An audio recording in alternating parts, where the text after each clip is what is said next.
You can't curse who God has blessed. Now let's talk about the story of Black America. Right. They've tried everything: chains, lies, poverty, policies, prisons, even propaganda. But somehow we're still here, still rising, still shining, because you can't curse what God has already blessed. From the very beginning, Black Americans has been the world's miracle in motion, dragged into a strange land, stripped of language, culture, and identity. Yet we created a new rhythm, a new sound, a new strength that changed the world. They also told us that we will never rise. They told, they tried to bury us under oppression, but every seed they planted grew into greatness. Music, invention, leadership, faith, and unstoppable resilience. Black Americans are the proof that favor cannot be cancelled, that grace can't be legislated, that God's hand doesn't move based on man's opinion. They tried to curse them through the system, but God turned the curse into creativity. They tried to silence them through violence, but God made their pains produce purpose. They tried to erase their history, but God made history revolve around their story. Black America is not a mistake. They are a prophecy. They are the living evidence that no matter what, or no matter how deep the pit, God still brings his people out. You can't curse what God has blessed. And every attempt to destroy them only exposes how powerful that blessing really is. Anyways, let's just watch those videos. I'll be back with the commentary, right? I don't even really need to talk so much. Just watch those videos and then I'll be back, right? Make sure to share this video. It's a must watch for every Black Americans. I'll be back. This is the Dr. King that I want you to know. And it didn't cost the nation one penny to integrate lunch counters. It didn't cost the nation one penny to guarantee the right to vote. But now we are dealing with issues that cannot be solved without the nation spending billions of dollars and undergoing a radical redistribution of economic power. But you are reminding the nation that it is a crime for people to live in this rich nation and receive starvation wages. That we spend $322,000 for each enemy we kill in Vietnam, while we spend in the so-called war on poverty in America only about $53 for each person classified as poor. America's opportunity to help bridge the gulf between the haves and the have-nots. And the question is whether America will do it. There's nothing new about poverty. What is new is that we now have the techniques and the resources to get rid of poverty. And the real question is whether we have the will.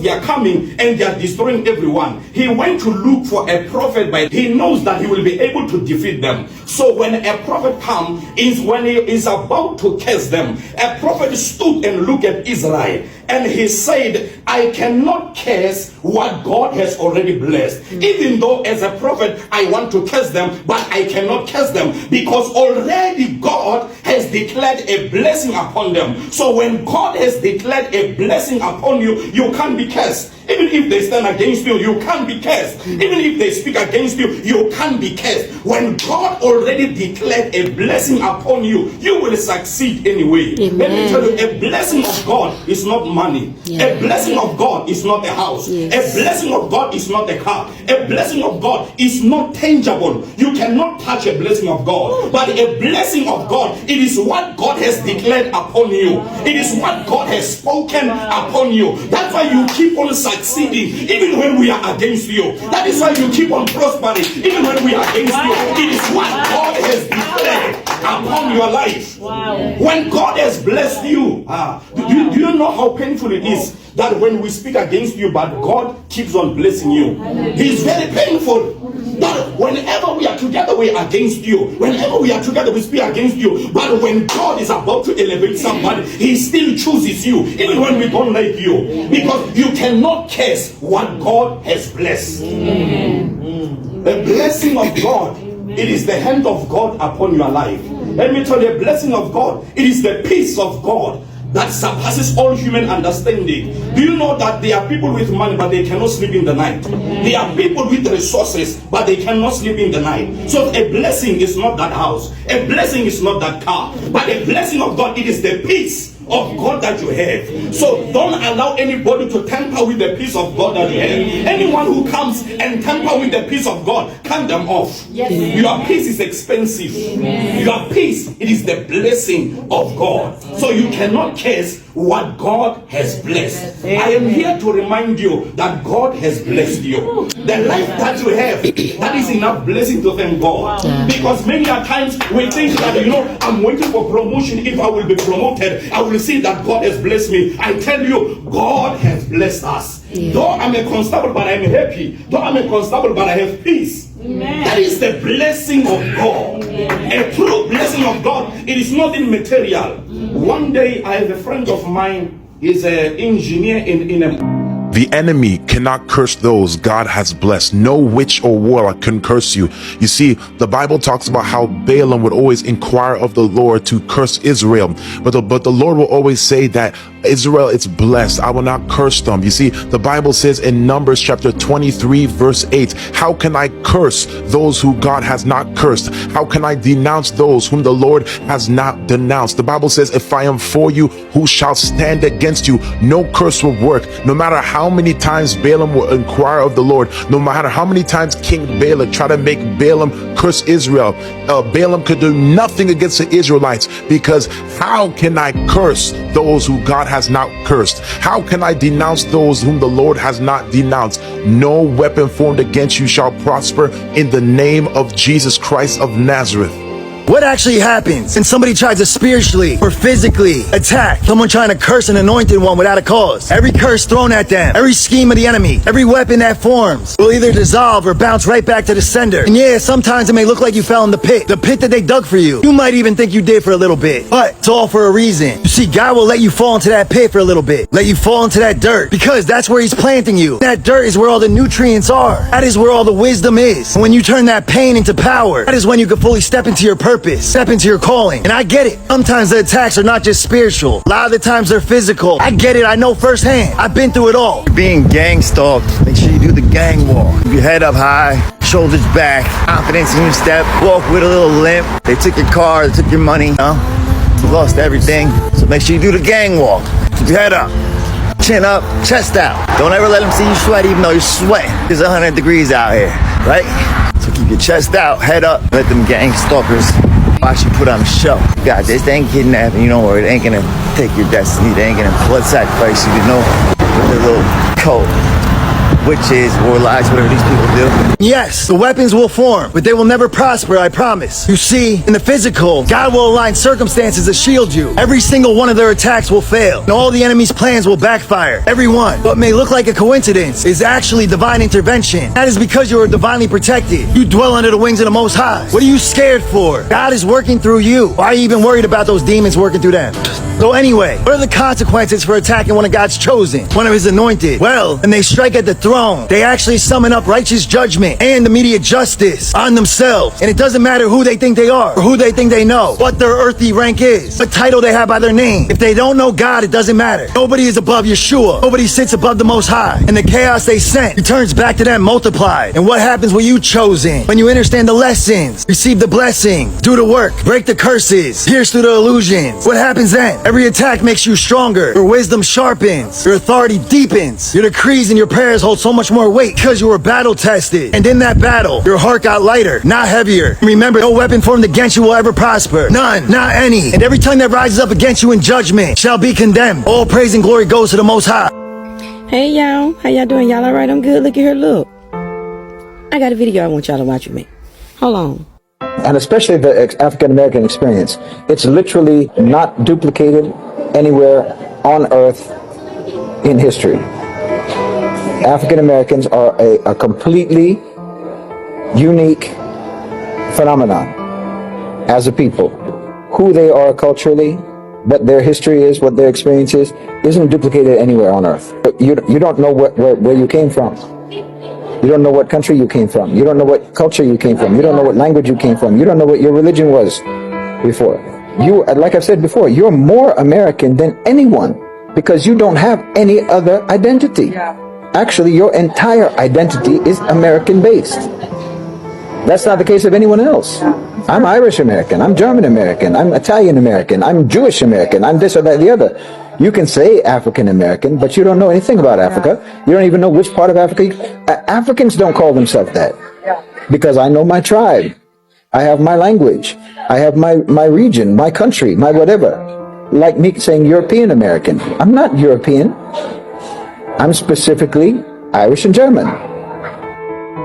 So how is it that we as African Americans are the only nation of people that don't know where we came from? Everybody else has a history. Everybody else can tell, their lineage or where they came from. Their grandparents know, their great-grandparents knew. They all have a history, but we are the only people in the world that don't have anything.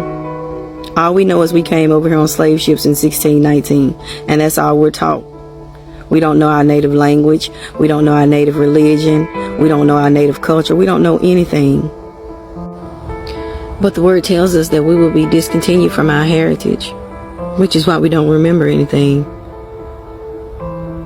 Nothing. We don't remember nothing about ourselves. The only thing we remember is what they taught us, what they wanted us to know. But all praises to the Most High. We are starting to remember ourselves. He said in the land of our captivities, we will start to remember ourselves. And we are starting to remember ourselves. We know whose we are, and we know who we are. We are the true children of Israel. And if you will read Deuteronomy 28, the curses that start at verse 15 all the way to 68, I think, it tells you in those verses exactly who we are. And he said those curses will be upon us forever. There is no nation upon this earth that has been through those curses. Not one. No matter how bad you claim to be Israel, you don't fit those curses. But you know who does fit those curses in Deuteronomy 28? We do. So, if you want to know your history, just open up the Bible. That's something, ain't it? We are starting to remember ourselves. All praises to the Most High. I love y'all. Bye.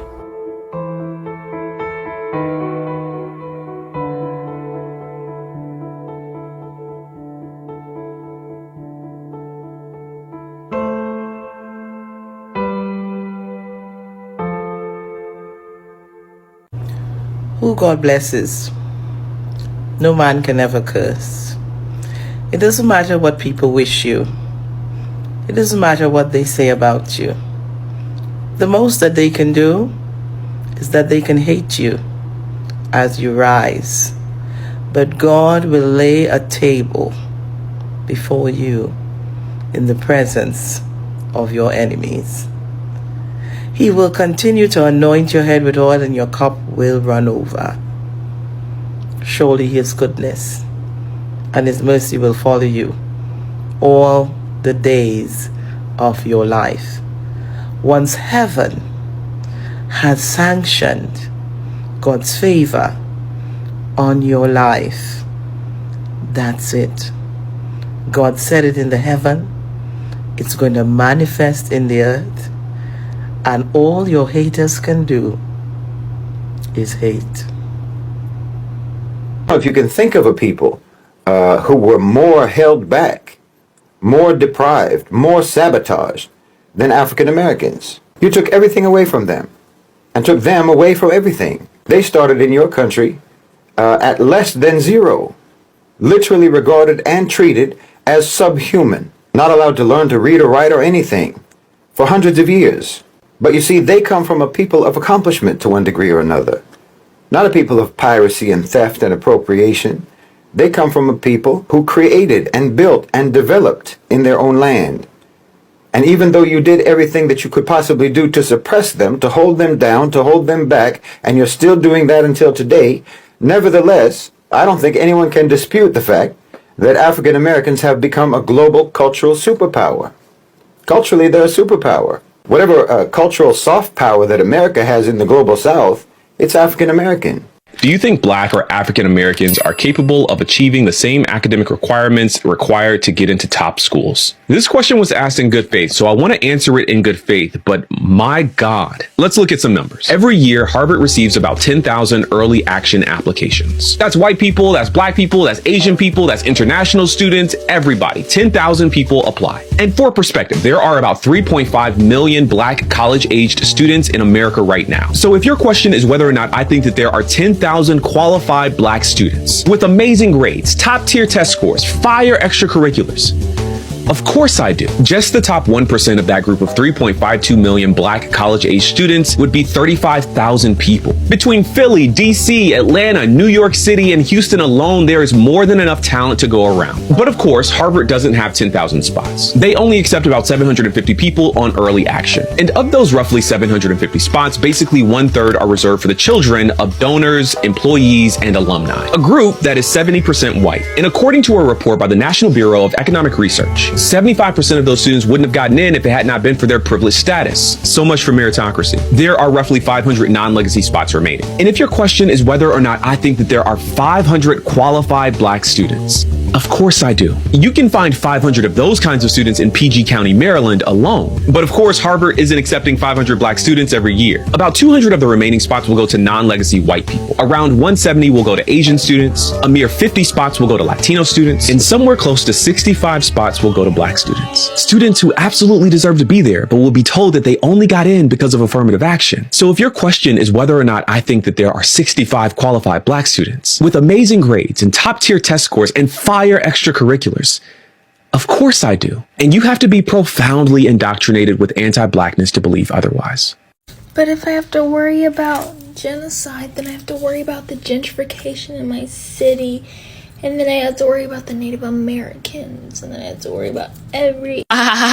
You're so close to the point, and you're going right over it. It's insane. It's maddening, hysterically ill, sick, and twist. You should be worrying about everybody. You should. Because we're all being oppressed by the same systems that's gonna kill us all. You should be worried about the Native Americans. You should be worried about the gentrification. You should be worried about the genocide. Because at somewhere in all of that, all of those issues that seem completely unrelated, they all connect. They all align somewhere. Whether it's capitalism or racism or white supremacy, they all align.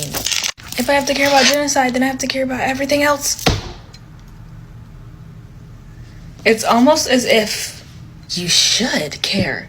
It's almost as if empathy shouldn't just be a one-time thing for your favorite buddies or your favorite celebrities, your favorite singers.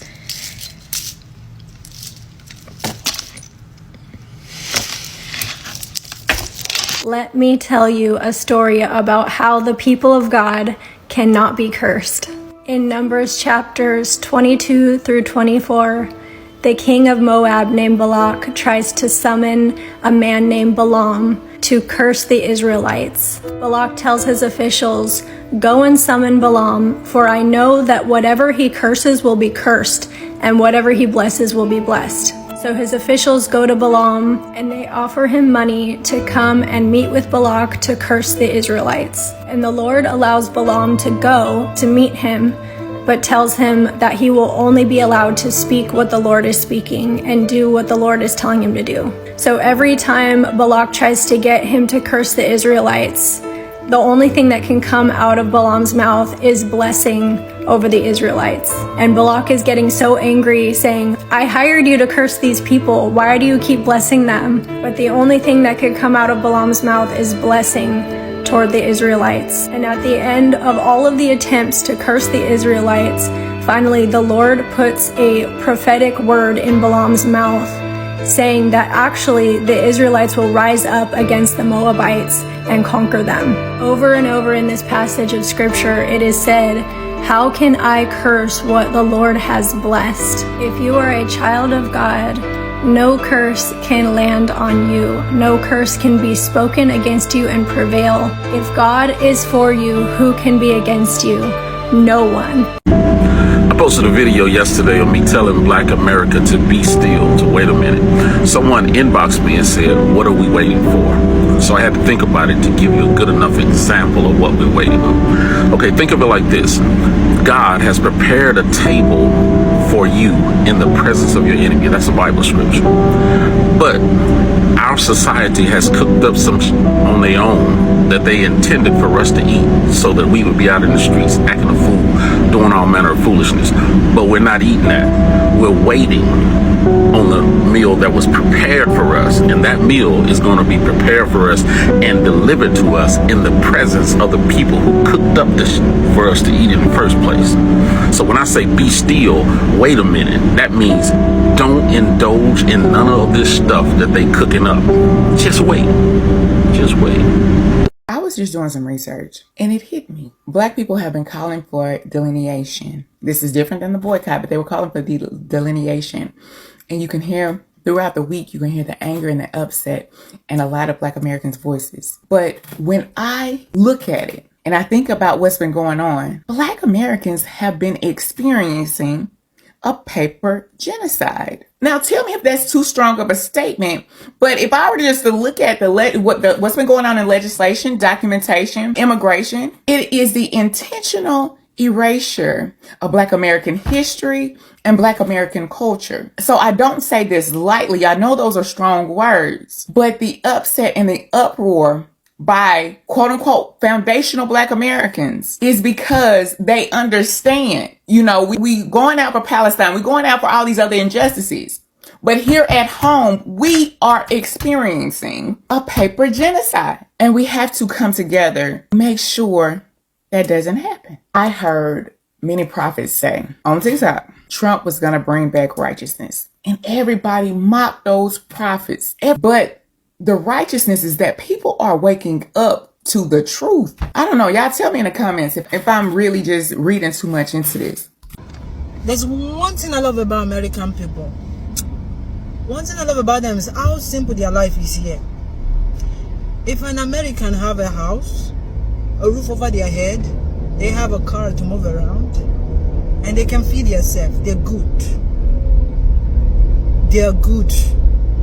It's we Nigerians. If you have not built one house, they will say, my mates have built like 4 houses already. The house that you will not even live in. A lot of them will be building houses in the village. It's 6 feet of my people, 6 feet. For doors to come, doors to go. Even the Bible says it. If you have and you're not helping people, you know the rest. Their life is so simple. Nigeria want to acquire properties, 5 cars, 5 houses, and if they cannot get those things, they feel they failed in life. Why? Why are we like that? They will build house here, build house there, houses that they will not even live in. And they will stay down in abroad. And then if they die, your house will be there.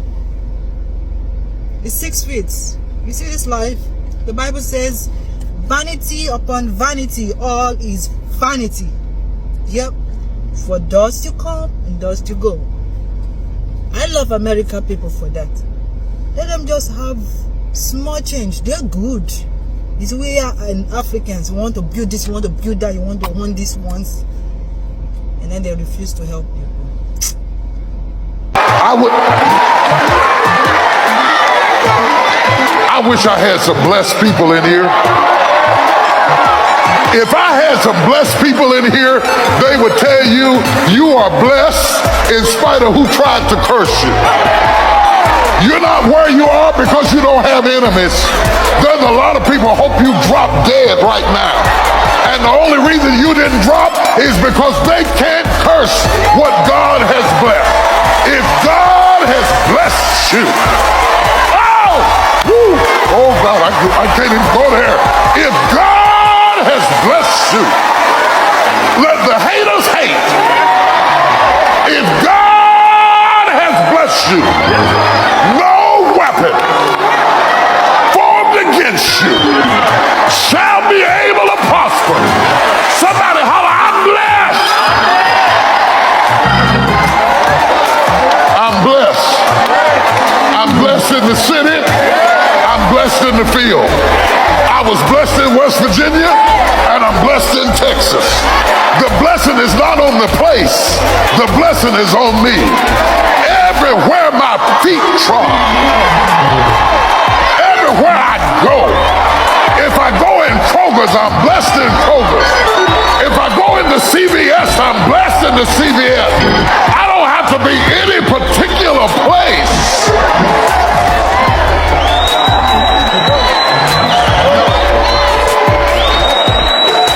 Are you hearing what I'm saying? There's a blessing on your life today. How many of you know you're a child of God? You're a born again child of God. Hold your hand up. There's a blessing on your life this morning. I don't care what circumstance you're in right now. Don't you believe the circumstance over the blessing of the Lord. I want you to start walking in the blessing, talking in the blessing, living in the blessing of the Lord. Everywhere you go, I want you to smell like a prayer warrior, ready to rebuke the enemy at all times. Don't be afraid of the witch. Don't be afraid of the enemy. 1,000 may fall at thy right side, 10,000 at your left side. It shall not come nigh your dwelling place. Somebody holler, I'm blessed. When I pray, demons tremble. When I pray, demons tremble. Demons ought to be afraid to get near you. Tell your neighbor to the left and the right, I'm blessed. If you got a devil, you can't sit beside me. The anointing of God is in me. Prayer is in my clothes. It's in my skin. It's in my talk. Shout yeah! Y'all, black Americans are playing a cold ass game right now, and motherfuckers do not know what to do with this shit. When I tell y'all we got people lost in the motherfucking sauce, we got people lost in the motherfucking sauce, y'all. And you know what I think it is? You know why I think we got people lost? Because we all keep saying it, right? We all keep saying black Americans have this thing where we can telepathically communicate with each other. We don't have to talk. We don't gotta do none of that. Okay? We all reading the tea leaves. We all see what's going on, and we all thinking the same thing. It's like when we don't even know each other. We just be in a room together and something happened and we'd be like,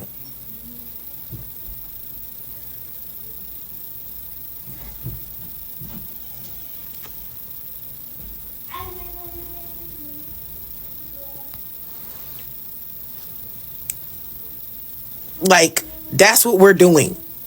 And so you got people running around like, we need to organize. Bitch, we already organized. We trying to figure out why the fuck you wasn't at the meeting. How'd you miss it?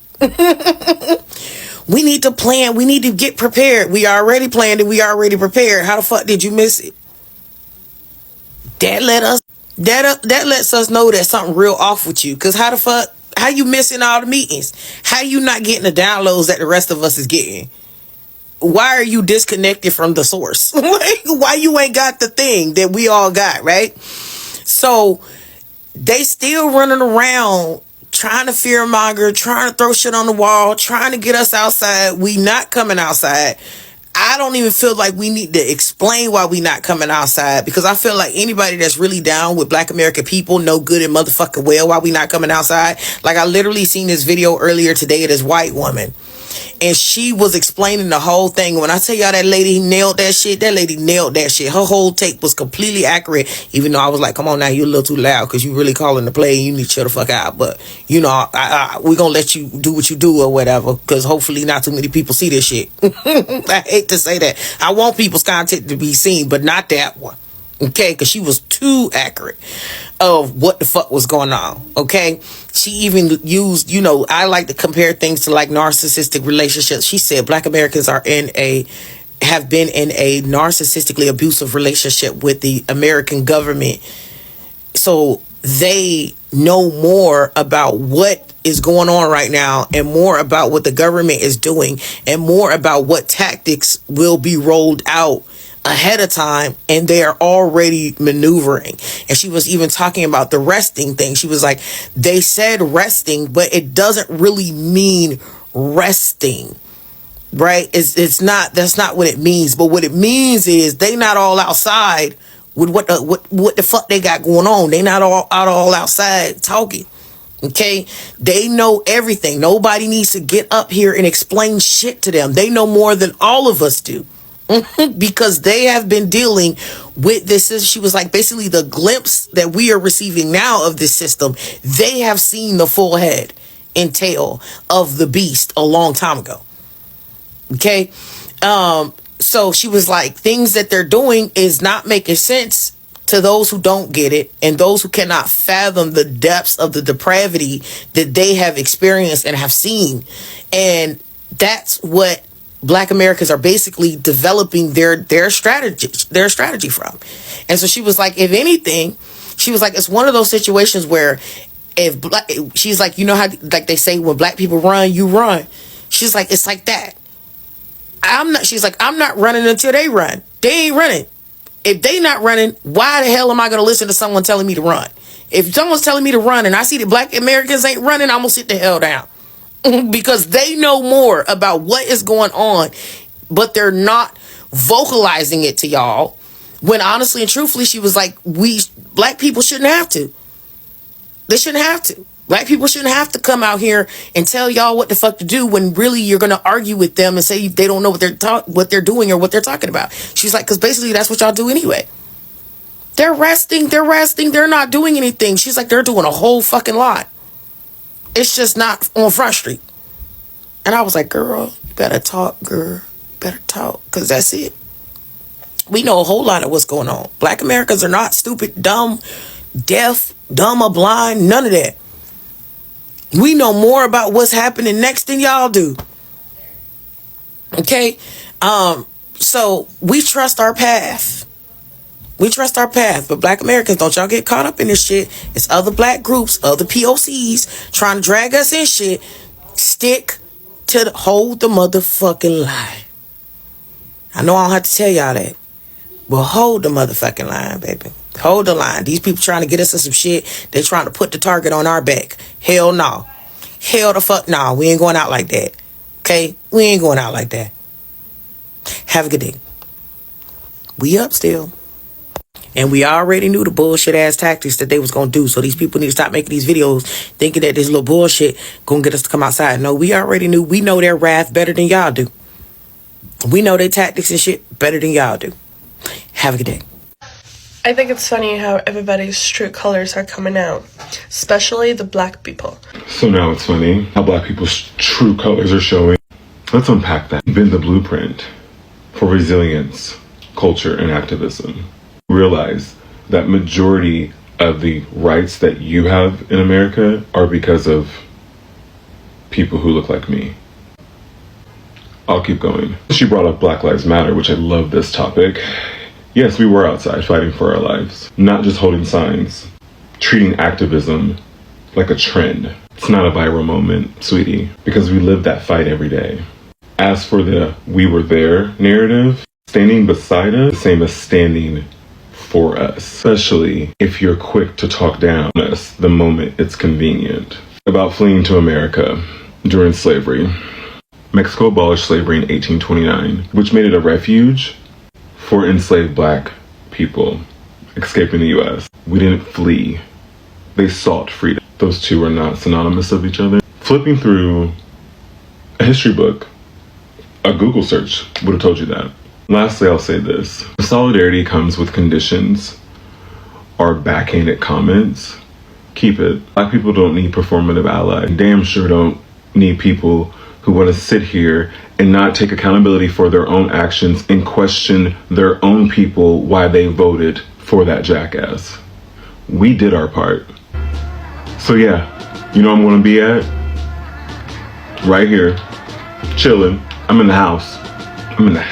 Good luck. I'ma say it because y'all can't fight me. For the people who are like, that was his political opinion. Okay, pause. Let's run it back to grade school and discuss what is a political opinion. A political opinion is something like, how high should taxes be? Should the states have more control than the federal government? Should we regulate guns more or less? See, these are political opinions. You can agree, disagree, debate them.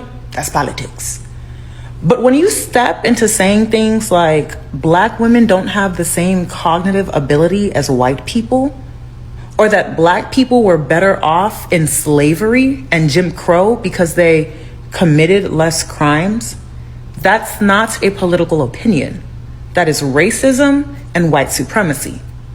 When you claim that the 1 in 5 women who report SA are liars, that's not a political opinion. That is misogyny. When you argue that even a 10-year-old child who is SA'd should be forced to carry that pregnancy to term, that is not a political opinion. That is violence and asinine, honestly. And when you say that we should bring back live, televised executions for children as young as 12 to watch, that is not a political opinion. That's apparently a self-fulfilling prophecy. And let me be clear, violence is never the answer, and I do not stand for it. But we also can't ignore the fact that for years, this person promoted violence and hate towards others on a huge platform. We need to stop pretending like every belief falls under the umbrella of political opinion. Politics is about governance. Dehumanizing people, encouraging violence, that is not politics. That is extremism. And clearly we can see that when we normalize it, the more dangerous it becomes for everyone. All right, thank you. Class is dismissed. Y'all ever wonder why the Republican Party used to have a ton of black voters? Because yeah, believe it or not, black people, we were riding with the GOP for nearly a century. But then something changed. So let's talk about it. The Republican Party was the original party of black progress. When the Republican Party was founded in 1854, it was literally the anti-slavery party. Lincoln freed enslaved black people. The Republicans passed the 13th, 14th, and 15th Amendments, giving black men freedom, citizenship, and voting rights. And Frederick Douglass, did y'all know he was a proud Republican? Because back then, the GOP actually fought for black progress. So, needless to say, for decades, black people were overwhelmingly Republican and stayed true to that path until the Great Depression. So, what happened? The Great Depression hit and black communities got hit the hardest. FDR's New Deal in the 1930s, Democrats finally started offering some economic relief, and black people noticed. But we couldn't be so easily swayed, so we weren't fully sold on the Democrats yet. But yeah, we took notice as to who was actually putting food on the table. And this was the first major crack in the black loyalty towards the GOP. But the real breaking point came in the 1960s, when Democrats finally embraced civil rights. And the Republicans, they made their choice. JFK and LBJ, they pushed for desegregation and voting rights. Most black people at this point had already left the GOP, but now we were all in with the Democrats. Meanwhile, Nixon's Southern strategy in 1968 catered to white voters who were angry about integration. So instead of fighting for black votes, the GOP went after the white backlash vote. Then came Reagan, and the dog whistles, they got loud. He pushed the welfare queen stereotype just to justify cutting the social programs that help black communities. He opposed the Civil Rights Act and the Voting Rights Act. So, needless to say, by the 1980s, the GOP, they were fully the party of white grievance politics. They weren't trying to win black votes anymore. They were just trying to suppress us. And John McCain, he wasn't perfect, but he wasn't a puppet. He shut down conspiracy theories instead of fueling them. He respected democracy even when he lost. And he didn't turn his party into a cult. And when he died in 2018, so did the last shred of dignity in the Republican Party. So, who is the Republican Party? They stand for voter suppression instead of winning elections fairly, culture wars instead of policies that help people, and owning the libs instead of governing. Black voters didn't abandon the GOP. The GOP abandoned black voters. And now they don't even pretend to want us back. The Republican Party went from fighting for freedom to fighting against progress. And this is where we are. With everything happening today, where the achievements of black Americans are being erased and black excellence is being dismissed, it's nothing more than a DEI handout. Don't you ever forget who you are. Don't forget where you come from. Don't forget what you've had to endure and what you're still enduring just to make it halfway up the mountain, let alone reach the top. And when someone tries to throw you a bone, offering a moment of kindness in your time of need, don't let it buy your silence. Don't let it buy your conformity. Never forget the truth of this country's history, the battles fought, the sacrifices made, and the pride that runs deep in your blood. You are not here by accident. You are not a quota. You are the product of resilience, brilliance, and generations of power that tried to suppress but could never kill. Stand tall, speak loud, and forever stay woke. Throughout American history, black people have been subjected to numerous unethical, inhumane experiments. These experiments were typically carried out under the guise of medical or scientific research, but were rooted in racism, exploitation, and the dehumanization of black individuals. Here are some of the most notorious examples. The Tuskegee syphilis experiment between 1932 and 1972. I love how they always try to pretend like it was so long ago. One of the most infamous medical experiments in American history. This study was conducted by the U.S. Public Health Service. Black men in Macon County, Alabama, many of whom were poor and uneducated, were told that they were being treated for bad blood, but were never informed they had syphilis. The study continued for 40 years, during which these men were denied treatment, even after penicillin became the standard cure for syphilis. The outcome was that hundreds of black men died as a result of untreated syphilis, and their families suffered as well. The study was only exposed and stopped in 1972. Next, we have the father of gynecology and his experiments on the enslaved black women of the 1840s and 1850s.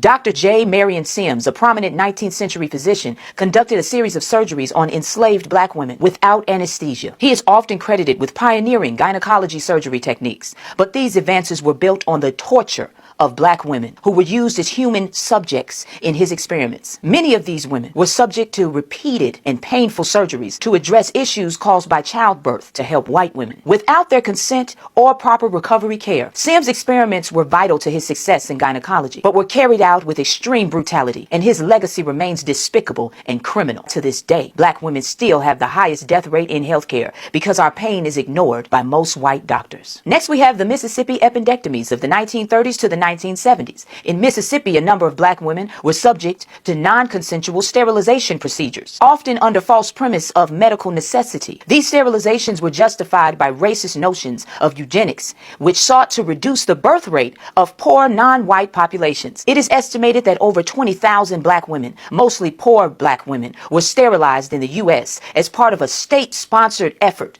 to control their reproductive rights. These sterilizations were often performed without the women's knowledge or consent, leading to lifelong trauma. For example, in 1961, a white doctor gave Fannie Lou Hamer a hysterectomy without her consent while she was undergoing surgery to remove a uterine tumor. Next, we have the Henrietta Lacks case of 1951. Henrietta Lacks was a black woman from Baltimore, and she had cancerous cells taken without her consent while she was being treated at Johns Hopkins Hospital. Her cells, known as HeLa cells, were the first immortal human cells grown in culture and have contributed to numerous medical advances, including the development of polio vaccine, cancer treatments, and gene mapping. However, her family was never informed about the use of her cells or compensated for the commercialization of her biological material. Henrietta Lacks' case raised significant ethical concerns around consent, exploitation, and the commercialization of biological material. It also brought attention to the intersection of racism and scientific research. Next, we have the Willowbrook State School hepatitis experiment of the 1950s to the 1970s. The Willowbrook State School in Staten Island, New York, was an institution for children with intellectual disabilities. Researchers deliberately infected these children, many of whom were black and from low-income families, with hepatitis in an effort to study the progression of the disease and test vaccines. The children were not given informed consent, and the experiment continued even after it became clear that the children were being harmed. The unethical nature of the experiment was revealed in the 1970s, leading to public outrage and reforms in the ethics of medical research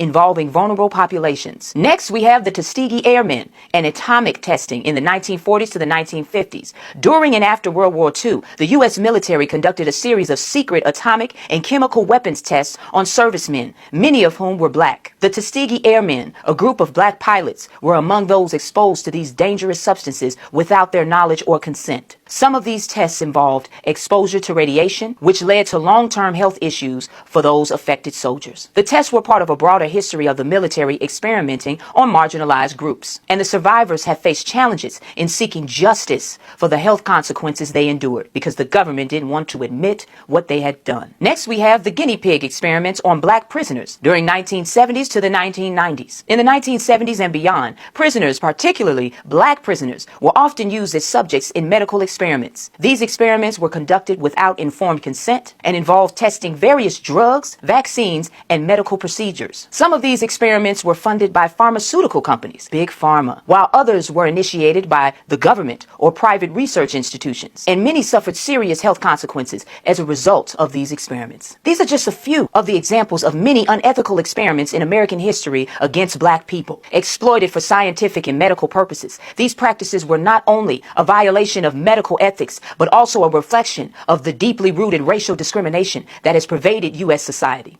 Many of these cases have led to reforms in research ethics, particularly in the areas of consent and the treatment of marginalized communities. I leave you with this. Global black unity is coming in the form of the Black Revolutionary Collective, and this revolution will not be televised or stopped. I love you, black man. I love you, black woman. Knowledge is power. Power to the people. The person I'm going to tell y'all about today, I know a lot of you guys know who this is. But for those who don't, meet Nat Turner. And America didn't just execute him. They desecrated him. They ripped him apart piece by piece until he wasn't a man anymore. Just a warning to every enslaved black soul who ever dared to dream about freedom. Nat Turner was born in chains in 1800 Virginia. But from the moment he drew his first breath, this country decided that he wasn't human. But Nat was different. He believed he was chosen. On August 21st, 1831, he took that belief and turned it into fire. He and his brothers in bondage, they rose up. They fought with axes, knives, with their bare hands. And in 2 days, more than 50 white men, women, and children were dead. It was bloody. It was deliberate.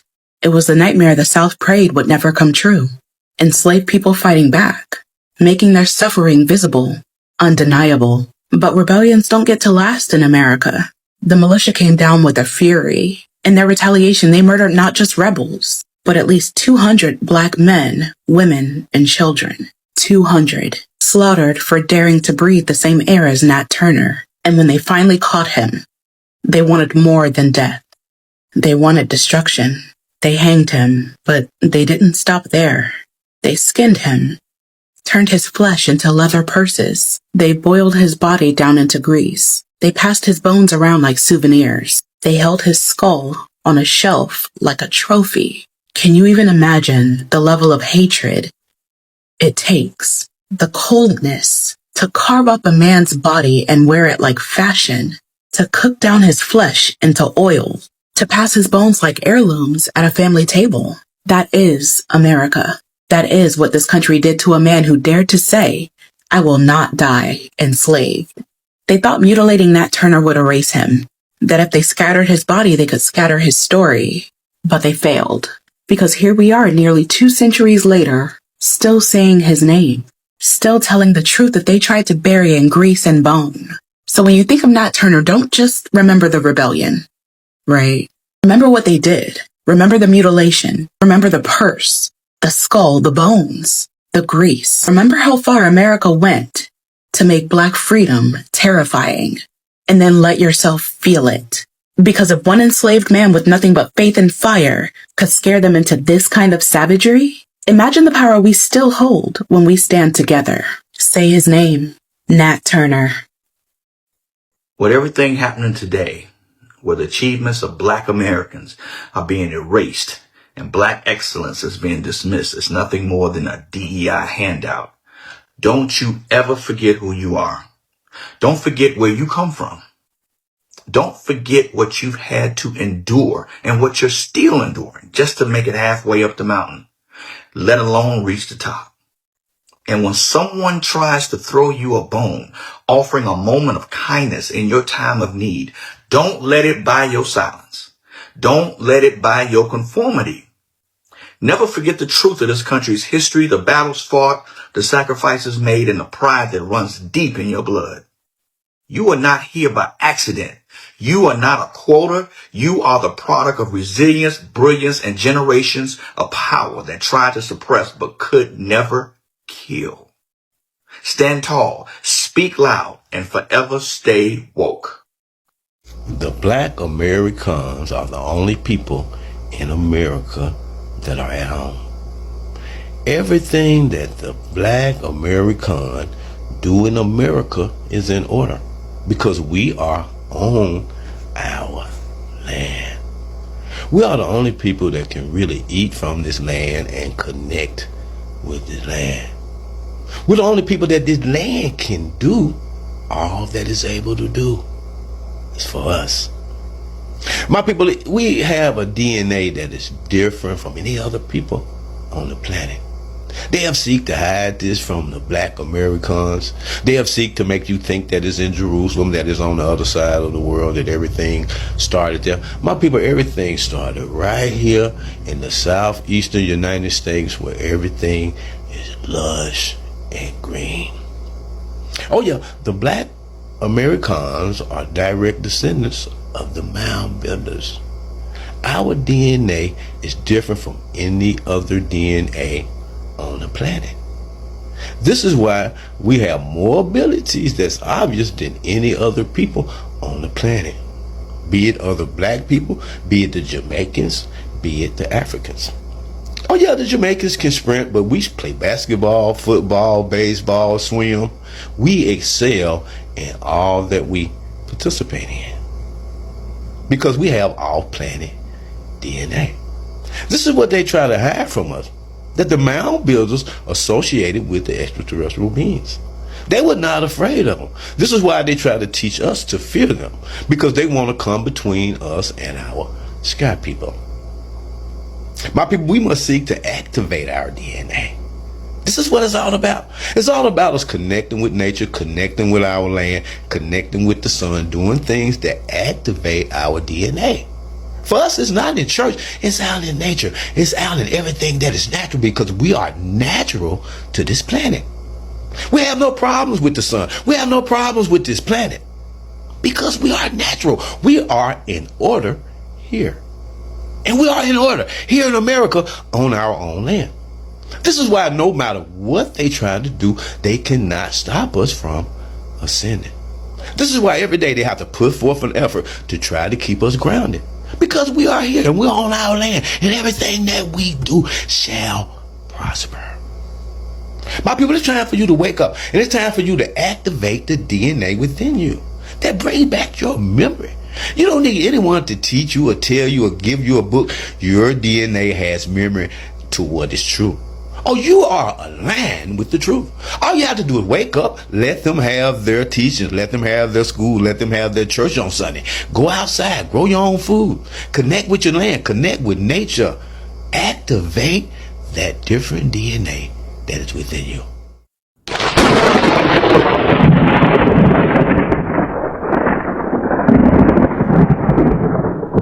Black Americans are one of the most privileged people in the world, and we have to talk about it more. Bet, please do tell me how privileged Black Americans are. Here's the average salary in Mexico, in Ukraine, in Egypt, in Vietnam, all big countries with huge economies from different continents. And here is average welfare check in USA. You see the difference?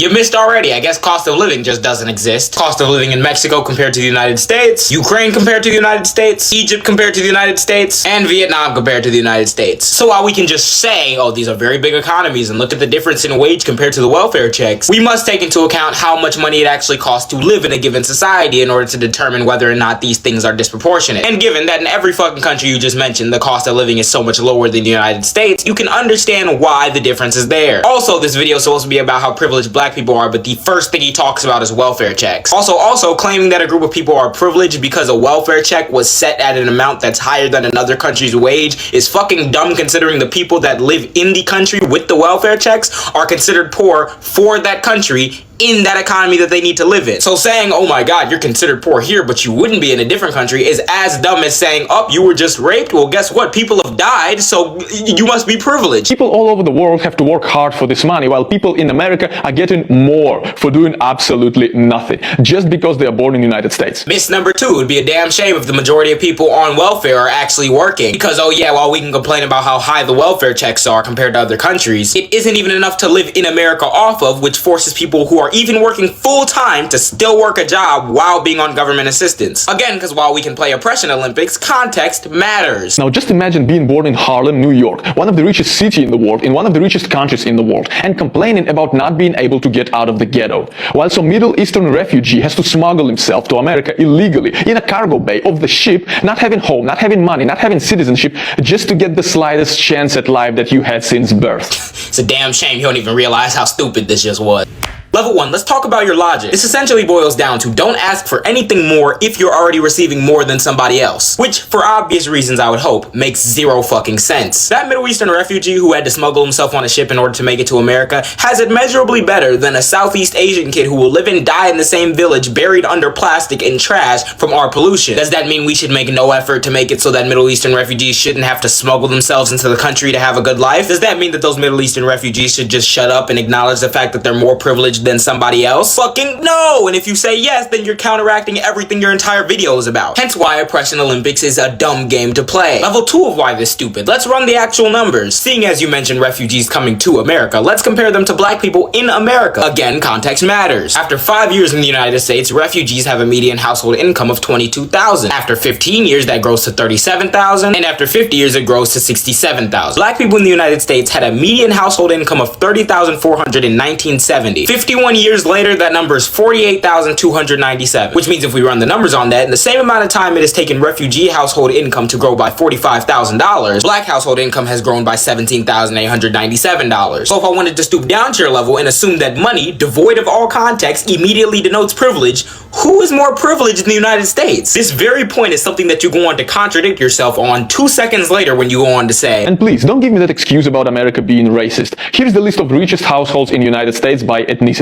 White people are not even in top 5. How could they all be so prosperous if the country is so racist? Bucko, I don't even think you realize what you're saying here. This is exactly why context matters, because I'm not sure what privilege you're trying to preach to black people about, when not only do all the other Americans make more money than black Americans, average Americans make more money than black Americans. Would you really make the argument that for any other demographic in any other country, them making less than what the average person in their country makes is them having privilege? No, the hell you wouldn't, which is why you try to bring it to a worldwide context, because as soon as you start talking about American context, you get blown the fuck out of the water and start trying to disprove racism by Obama. Can you name any other dominantly white country that had black president for 2 terms in a row? Who's gonna tell him that the next president started a rumor that he wasn't even born here simply because he was black? Now we can talk about how a lot of these immigrant groups you mentioned have higher rates of college degrees, which is something that is quite literally selected for prior to immigration into this country, meaning a disproportionate amount of them coming over with education already, which is why they make so much more than the native-born population. We can talk about how Asian Americans have not faced the same institutional barriers as black people. We can talk about Harlem and how you're apparently confused that many black people can't make it out the ghetto. And you can't get out of the ghetto, really? Man, maybe take a subway? When the city was redlined to high hell. East Harlem had the 7th lowest household income among 55 other New York neighborhoods, and almost 1/3 of households live below the federal poverty line, and how it was literally the birthplace of the very Renaissance that was an artistic backlash to intense anti-black racism in the country. We can talk about the fact that while yes, slavery and racism exist in countries all over the world, the slavery that built the New World was chattel and racialized, which is something that was unique, that was not found in the Middle East, in Africa, or in Europe prior. But something tells me that if you don't even have the brain cell count to realize that you just made an entire video about why black people are privileged while using the same racist, factually incorrect statements that have been used since 20 years after slavery to justify why black people are in such shit positions, then something tells me you're not ready for that conversation. I award you no points. May God have mercy on your soul. Welcome back. I must give a shout out and credit to those creators. That's the truth.